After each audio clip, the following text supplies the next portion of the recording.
Hello friends, आज के ताज़ा खबरों में आप सभी का स्वागत है। झारखंड के तमाम छोटी बड़ी खबर देखने के लिए झारखंड खबर को जरूर सब्सक्राइब करें। चलिए बढ़ते हैं आज के खबरों की ओर। पहली खबर, पीएम नरेंद्र मोदी पर झारखंड के सीएम हेमंत के तंज से भड़के पूर्व सीएम रघुवर दास। बोले, ऑक्सीजन प्लांट, बेड व टेस्टिंग किट में केंद्र कर रहा है पूरा सहयोग। भाजपा के राष्ट्रीय उपाध्यक्ष सह झारखंड के पूर्व मुख्यमंत्री रघुवर दास ने कहा कि राज्य के मुख्यमंत्री हेमंत सोरेन का एक ट्वीट देखकर काफी दुख हुआ।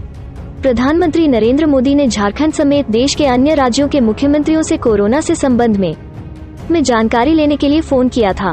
उन्होंने सहयोग देने का आश्वासन दिया, लेकिन झारखंड के मुख्यमंत्री ने जिस गैर जिम्मेदाराना व्यवहार का प्रदर्शन किया और अमर्यादित टिप्पणी की है वो निंदनीय है।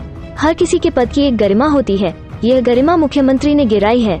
अगली खबर, साहिबगंज महिला थाना प्रभारी रूपा तिर्की को न्याय दिलाने के लिए एकजुट हुए लोग। सीबीआई जांच की मांग को लेकर रांची में विरोध प्रदर्शन। बीजेपी की निष्पक्ष जांच की मांग। झारखंड के साहिबगंज जिला की महिला थाना प्रभारी रूपा तिर्की की आत्महत्या का मामला धीरे धीरे तूल पकड़ने लगा है। आत्महत्या के दूसरे दिन से ही रूपा के परिजन समेत अन्य लोग इसे हत्या कर आत्महत्या दिखाने की बातें बता रहे हैं। साहिबगंज का यह मामला अब राजधानी रांची पहुंच गया है। विभिन्न संगठनों ने रूपा को न्याय दिलाने के लिए विरोध प्रदर्शन भी शुरू कर दिया है। मालूम हो कि गत 3 मई 2021 को साहिबगंज की महिला थाना प्रभारी रूपा तिर्की की संदेहास्पद स्थिति में मौत हो गई। अगली खबर, बोकारो में कोरोना संक्रमण पर रोक के लिए बीएसएल डॉक्टरों व नर्सों की करेगी बहाली, सीधे इंटरव्यू से होगी नियुक्ति। ये है लेटेस्ट अपडेट। कोरोना मरीजों की बढ़ती संख्या को देखते हुए कोरोना के उपचार के लिए गैसियस ऑक्सीजन GOX की सुविधा से लैस बिस्तरों की संख्या बीएसएल सेल में बढ़ेगी। इसके लिए बीएसएल सेल में डॉक्टर और नर्सों की बहाली होगी। भारत सरकार के दिशा निर्देश पर सेल के 5 एकीकृत स्टील प्लांट में कोरोना उपचार के लिए गैसियस ऑक्सीजन GOX की सुविधा से लैस 2500 बिस्तरों वाली सुविधा विकसित किए जाने की कड़ी में बोकारो में भी 500 बेड क्षमता का अस्थायी अस्पताल चरणबद्ध तरीके से बनाए जाने की योजना है। अगली खबर, शॉर्ट्स पहनने पर रांची की जिस फुटबॉल खिलाड़ी सीमा का लोग उड़ाते थे मजाक, अब वो हार्वर्ड यूनिवर्सिटी में पढ़ेगी। झारखंड के रांची जिले के ओरमांझी प्रखंड की बिटिया सीमा कुमारी हार्वर्ड यूनिवर्सिटी में पढ़ेगी। उसे फुल स्कॉलरशिप मिली है। अपनी प्रतिभा के बल पर उसने ये उपलब्धि हासिल की है। इसके माता पिता किसान हैं। अब वो हार्वर्ड यूनिवर्सिटी में पढ़ाई करेगी। कभी लोग फुटबॉल खेलने के लिए शॉर्ट्स पहनने पर उसका मजाक उड़ाते थे, उनसे कभी उनकी परवाह नहीं की और फुटबॉल खेलती रही। सीमा रांची जिले के ओरमांझी की रहने वाली है। उनके माता पिता निरक्षर हैं। वो खेती करते हैं और एक धागा कारखाने में काम भी करते हैं। सीमा साल 2012 में युवा की फुटबॉल टीम में शामिल हुई थी। फुटबॉल टीम में शामिल होने के बाद सीमा ने शिक्षा के अधिकार और बाल विवाह के खिलाफ जंग छेड़ी। अगली खबर, झारखंड के सरकारी व प्राइवेट हॉस्पिटल में अब हो सकेगी online bed booking. CM Hemant ने अमृतवाहिनी ऐप और चैटबॉट की शुरुआत की। जाने कैसे होगी बुकिंग। झारखंड के मुख्यमंत्री हेमंत सोरेन राज्य से कोरोना वायरस संक्रमण की चेन को तोड़ने के लिए हर संभव प्रयास कर रही है। हर दिन किसी न किसी संसाधनों को राज्य की जनता के प्रति समर्पित कर रहे हैं, ताकि कोरोना संक्रमितों और उसके परिजनों को हर हाल में लाभ मिले। इसी कड़ी में शुक्रवार को सीएम श्री सोरेन ने अमृतवाहिनी पोर्टल, ऐप और चैटबॉट की ऑनलाइन शुरुआत की। अमृतवाहिनी पोर्टल, ऐप और चैटबॉट के उद्घाटन मौके पर सीएम हेमंत सोरेन ने कहा कि कोरोना पर काबू पाने के लिए राज्य सरकार लगातार प्रयास कर रही है। इस दिशा में कई कारगर व्यवस्थाएं स्थापित की गई हैं, जिसका फायदा राज्यवासियों को हो रहा है। इसी क्रम में अमृतवाहिनी के जरिए एक और कदम आगे बढ़े हैं। झारखंड में चतरा पुलिस व सीआरपीएफ ने टीएसपीसी के 4 उग्रवादियों को किया गिरफ्तार, कई हथियार बरामद। झारखंड की चतरा पुलिस को आज शुक्रवार को बड़ी सफलता हाथ लगी है। पुलिस व सीआरपीएफ ने संयुक्त रूप से अभियान चलाकर टीएसपीसी के 4 उग्रवादी को गिरफ्तार किया है। ये सभी भीखन गंझू व आक्रमण गंझू के नेतृत्व में टंडवा के गोंदा पहाड़ी पर किसी घटना को अंजाम देने को लेकर बैठक कर रहे थे। इस आशय की जानकारी चतरा एसपी ऋषभ कुमार झा ने शुक्रवार को प्रेस विज्ञप्ति जारी कर दी।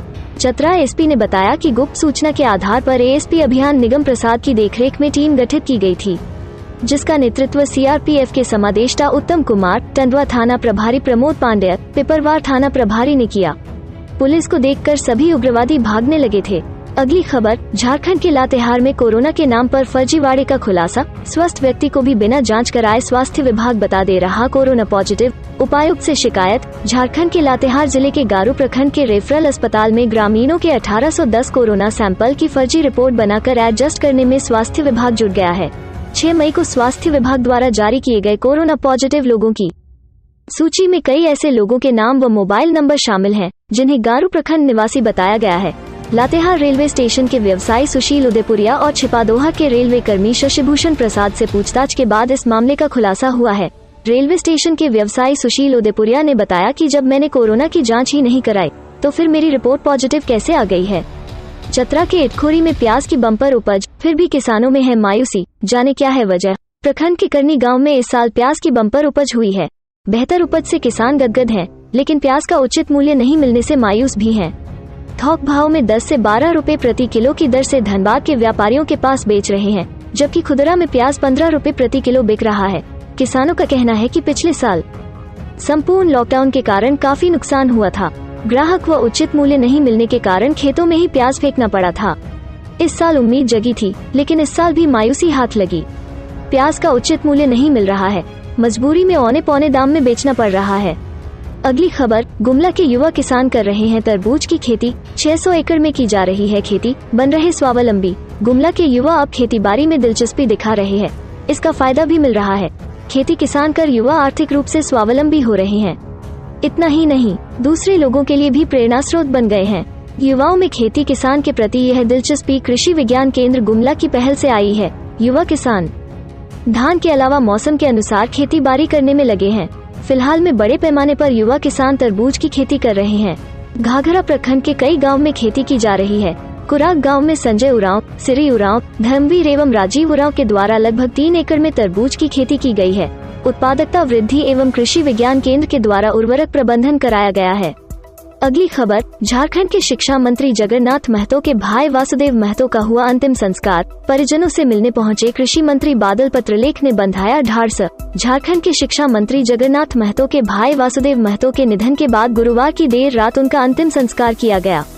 आज शुक्रवार सुबह कृषि मंत्री बादल पत्रलेख बोकारो जिले के बेरमो के अलार्गो स्थित पैतृक आवास पहुंचे और परिजनों से मुलाकात की। इस दौरान मंत्री जगन्नाथ महतो व मृतक वासुदेव महतो के परिजनों से मिलकर उन्हें ढाढ़स बंधाया। आपको बता दें कि मृतक कोरोना से पीड़ित थे और रांची में उनका इलाज चल रहा था। इसी दौरान उनकी मौत हो गई। शिक्षा मंत्री के भाई के निधन के बाद गुरुवार देर रात्रि ही मृतक वासुदेव महतो के शव का दाह संस्कार भंडारीदार दामोदर नदी घाट पर कर दिया गया। गुमला में वाहन के धक्के से पिता की हो गई मौत, लेकिन बेटा करता रहा उनके उठने का इंतजार। बिशुनपुर थाना के जेहन गांव के समीप बुधवार की रात अज्ञात वाहन के धक्के से प्रखंड घाघरा मुख्यालय निवासी वीरेंद्र उरांव 35 की मौत हो गई। जानकारी के अनुसार वीरेंद्र अपने 7 वर्षीय बेटा शिवा उरांव के साथ बुधवार की शाम बिशुनपुर स्थित हेलता गाँव अपने मामा के घर जा रहा था। उसी दौरान जेहन गाँव के समीप अज्ञात वाहन ने धक्का मार दिया, जिससे वो नाली में गिरकर बेहोश हो गया और रात भर वहीं पड़ा रहा। सुबह जब उस तरफ से लोग गुजर रहे थे, तब लोगों ने बेहोश पड़े युवक को देखकर 108 एम्बुलेंस को सूचना दी, जिसके उपरांत 108 एम्बुलेंस के माध्यम से उसे सामुदायिक स्वास्थ्य केंद्र बिशुनपुर लाया गया, जहां चिकित्सकों ने प्राथमिक उपचार के बाद बेहतर इलाज के लिए सदर गुमला रेफर कर दिया। अगली खबर, तेज आंधी में गिरा विशालकाय पेड़, आम चुन रहे 2 किशोर की दबकर मौत। घर के थे इकलौते चिराग। सरायकेला थाना अंतर्गत किता गांव में जोरदार आंधी आने से किता गांव में आम का पेड़ गिरने से 2 किशोर की दबकर मौत हो गई है, जबकि एक व्यक्ति घायल हो गया है। घटना करीब 3:30 बजे की है। घटना के संबंध में बताया जा रहा है कि सरायकेला सहित आपस क्षेत्र में गुरुवार को तेज आंधी चल रही थी। किता गांव में विशालकाय आम का पेड़ गिर गया, जिसके नीचे दबकर दीपक गोप 15 वर्ष और हिम्मतलाल परिहारी 12 वर्ष की मौत हो गई। वहीं पेड़ गिरने से रूपलाल मांझी 35 वर्ष गंभीर रूप से घायल हो गए। घटना में उसका एक पैर टूट गया। घटना की सूचना पर सीओ सुरेश कुमार सिन्हा व थाना की पुलिस घटना स्थल पर पहुंचकर जेसीबी मशीन की सहायता से शव को निकाला और पोस्टमार्टम के लिए सरायकेला भेज दिया। अगली खबर, रिम्स में 528 ऑक्सीजन बेड वाले कोविड अस्पताल का सीएम सोरेन ने किया उद्घाटन। कहा, मरीजों के इलाज में नहीं होगी कमी। मुख्यमंत्री हेमंत सोरेन ने गुरुवार को रिम्स में 528 बेड की क्षमता वाले अस्थायी कोविड अस्पताल का ऑनलाइन उद्घाटन किया। मौके पर उन्होंने कहा कि राज्य सरकार सीमित संसाधनों में अस्पतालों में कोरोना संक्रमितों को बेड, ऑक्सीजन, वेंटिलेटर और अन्य चिकित्सीय संसाधनों की कमी नहीं होने देने की लगातार कोशिश कर रही है। कोरोना की दूसरी लहर में सामने रही चुनौतियां का सामना करते हुए व्यवस्था और सुविधाओं को दुरुस्त किया जा रहा है। इसी कड़ी में रिम्स में तैयार अस्थायी कोविड अस्पताल का लाभ मरीजों को मिलेगा। उन्होंने कहा कि स्वास्थ्य विभाग और रिम्स के पदाधिकारियों व कर्मियों के सहयोग से केवल 12 दिनों में ही इसे तैयार कर लिया गया। सदर अस्पताल रांची के कोविड आईसीयू में ऑक्सीजन आपूर्ति बाधित, तड़प कर 5 लोगों की गई जान। सदर अस्पताल की कोविड आईसीयू में गुरुवार सुबह 4 बजे ऑक्सीजन आपूर्ति बाधित होने से 5 कोरोना संक्रमितों की तड़प कर जान चली गई। वहीं 50 मरीजों के परिजनों ने ऑक्सीजन सिलेंडर लगाकर उनकी जान बचाई। परिजनों ने बताया कि हाई फ्लो नेजल कैंडुला HFNC का लेवल 50 होना चाहिए, जो गिरकर 12 पर आ गया। ऐसा करीब 30 मिनट तक रहा।